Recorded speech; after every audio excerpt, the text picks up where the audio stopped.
Olá, amados. Estamos de volta para a gravação de mais um vídeo para aprendermos um pouco mais sobre a Igreja Bíblica, parte 3. A Igreja fundada por Cristo, a original, a verdadeira, restaurando aquilo que foi perdido. Hoje nós vamos continuar em Atos 8, capítulo 18, versículo 18 a 20. Vou rolar aqui até a gente chegar lá, a gente começar. Tem um barulhinho aqui, cara, que não para, gente. Eu vou fazer assim mesmo, com esse barulhinho lá no fundo. Alguma sirene aí tá tocando. Atos 8, 18 a 20. E Simão, vendo que pela imposição das mãos dos apóstolos era dado o Espírito Santo, lhes ofereceu dinheiro, dizendo: Dai-me também a mim esse poder, para que aquele sobre quem eu puser as mãos receba o Espírito Santo. Mas disse-lhe Pedro: Teu dinheiro seja contigo para a perdição, pois cuidaste que o dom de Deus se alcança por dinheiro. Na Igreja de Cristo não se vende o Evangelho, não se negocia e leva-se vantagens financeiras, ou seja, qual for, por ensinar o Evangelho da graça de graça. Isto é anátema. A Bíblia diz: de graça recebeste, de graça dai. Por isso o sistema religioso será anátema, maldito, pois vendem o Evangelho, cobram 10% da renda mensal do trabalhador e de tudo que ele venha receber na vida, pedem ofertas, vendem vários artigos religiosos, fazem shows musicais pagos, fazem congressos pagos, comercializam o Evangelho, etc. E assim líderes religiosos enriquece o sistema religioso em um todo. E o que é pior, vende o Evangelho errado, o da lei de Moisés, o legalista, o manipulador, o ganancioso da perdição. Muito triste isso. São cegos condutores de cegos que caminham ao abismo. Saiam das instituições religiosas, meus amados irmãos, pois lá a Igreja de Cristo não está lá dentro.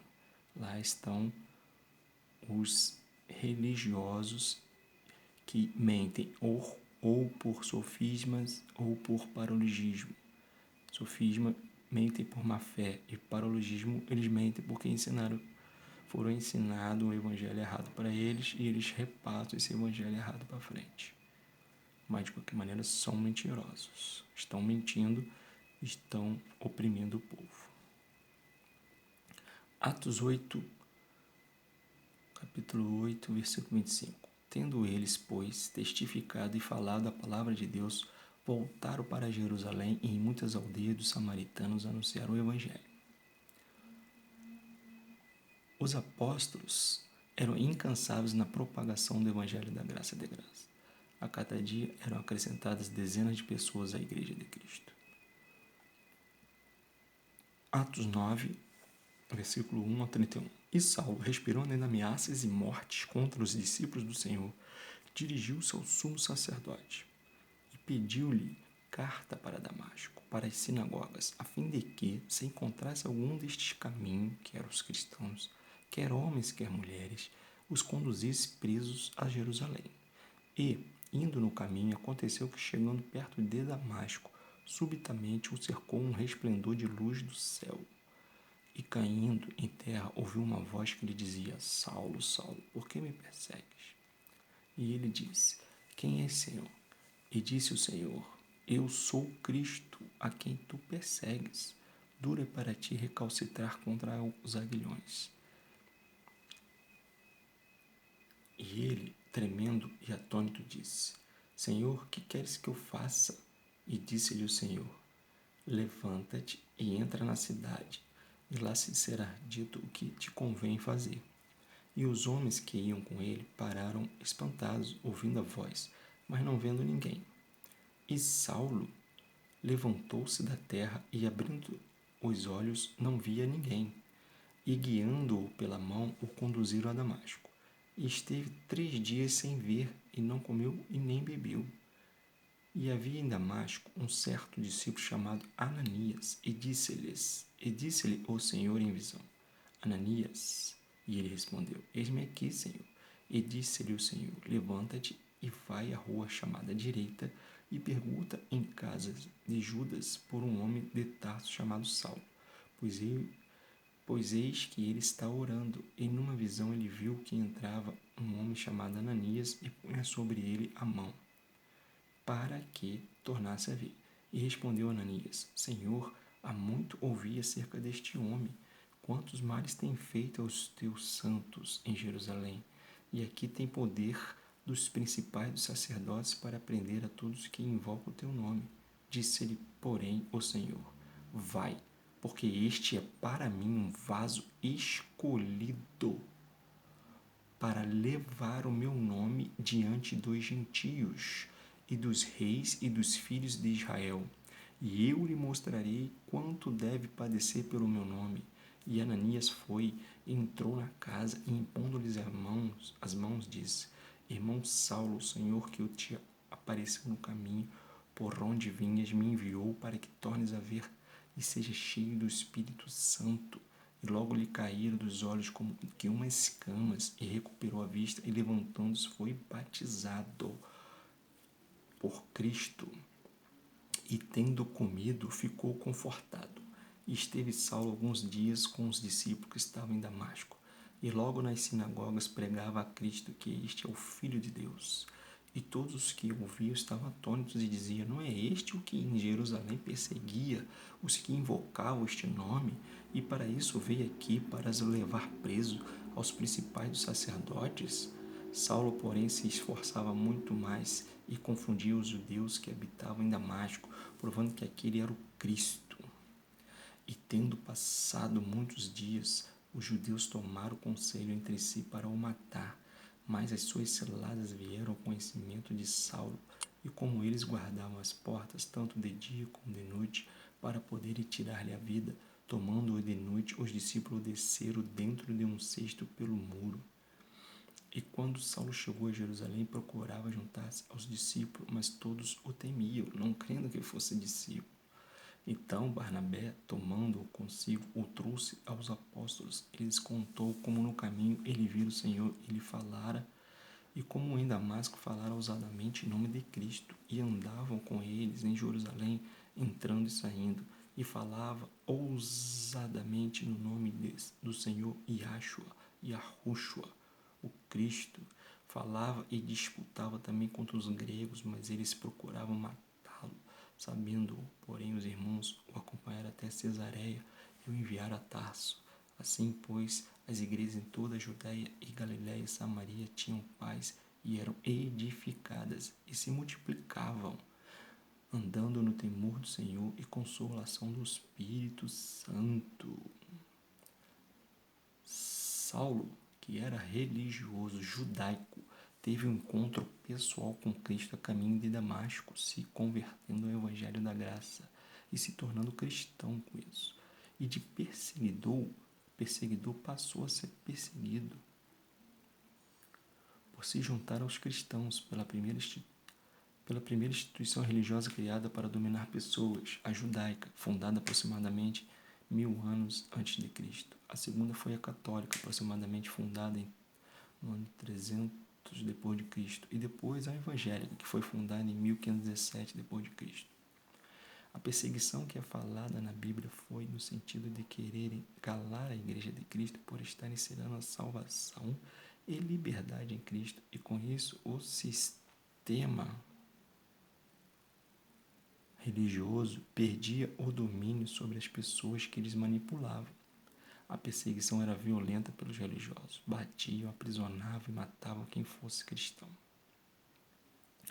Mas Saulo, que mais tarde mudaria seu nome para Paulo, não se intimidou com a perseguição, já que foi transformada de dentro para fora, e lutaria não mais com suas forças, mas pelo Espírito Santo, por estar ao lado de Deus, e não mais dos homens. Sua história religiosa e convicção de fé o levou a ser escolhido por Cristo a nos ensinar e deixar registrado na Bíblia o Evangelho da Graça de Graça. E a Igreja de Cristo crescia a cada ano, vários grupos que se reuniam em vários lugares. Coisa linda, hein?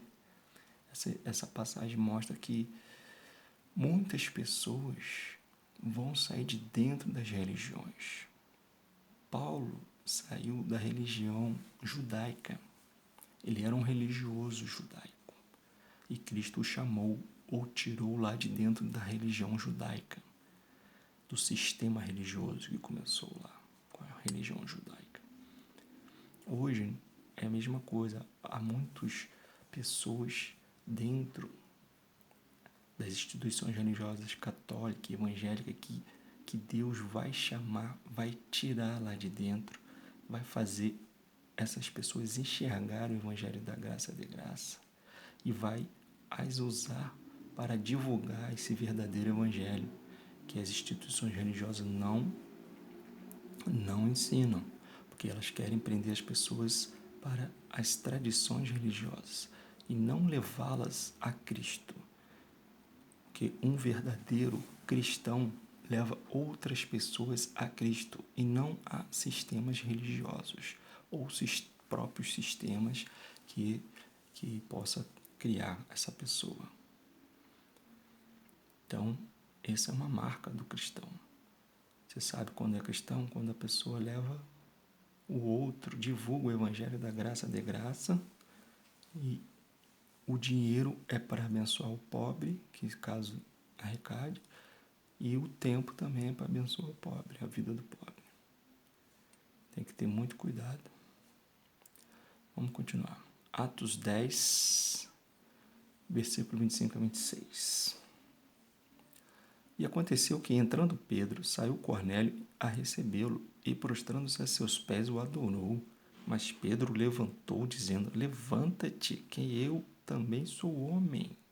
O que aprendemos aqui é que na Igreja de Cristo só há um que adoramos e nos prostramos, que é Cristo, cabeça. O resto é tudo irmão. A gente não pode ser submisso a outros homens, a não ser Cristo. Somos todos irmãos na Igreja de Cristo. E só um chefe, só um mestre. Devemos admirar nossos irmãos que têm um conhecimento bíblico, mas nunca sermos submissos totalmente a essas pessoas. Não deixarmos essas pessoas nos dominar. Sempre essas pessoas, nossos irmãos mais conhecidos no Evangelho, eles são seres humanos como nós. Não devemos idolatrar homens. Atos 10, 34 e 35. E abrindo Pedro a boca, disse: Reconheço por verdade que Deus não faz acepção de pessoas, mas que lhe é agradável aquele que em qualquer nação o teme e faz o que é justo. Agradável a Deus é todo aquele que o teme, o respeita, o reverencia, o adora, o ama, tem paixão por ele, não vive sem ele, e faz o que é justo. Vive o Evangelho da Graça de Graça, pratica religiosidades em obediência a líderes religiosos, não comove Deus. Pelo contrário, o desagrada. Então, gente, cuidado. Nós devemos, a nossa marca maior do cristão é o amor. Amar a tudo que Deus ama e rejeitar tudo que Deus rejeita. Então essa é a marca do cristão, não é praticar religiosidade. Praticar religiosidade é inútil para Deus. Deus não ouve, Deus não aceita isso. Deus conhece o coração dos seus filhos. Atos 11, versículo 18. E ouvindo estas coisas, apaziguaram-se e glorificaram a Deus, dizendo: Na verdade, até os gentios deu Deus o arrependimento para a vida. E iam acrescentando muitas pessoas à Igreja de Cristo, inclusive os gentios, que eram pessoas que não eram judias. Hoje, toda a humanidade que não nasceu em Israel é gentia. é outro aprisco. E o apóstolo que mais falou aos gentios foi Paulo, o Saulo que era religioso e se converteu a Cristo. Coisa linda! Bem, amados, vou ficando por aqui, que o vídeo já está com 15 minutos. Já aprendemos um pouco mais do que é ser igreja. Aprendemos com os originais, na Bíblia. Por isso que eu fiz questão de fazer esses vídeos sobre a Igreja de Cristo, a Igreja Bíblica, para trazermos para os dias nossos hoje como nós vamos ser igreja hoje. Até a próxima, então, querendo Deus, um abraço.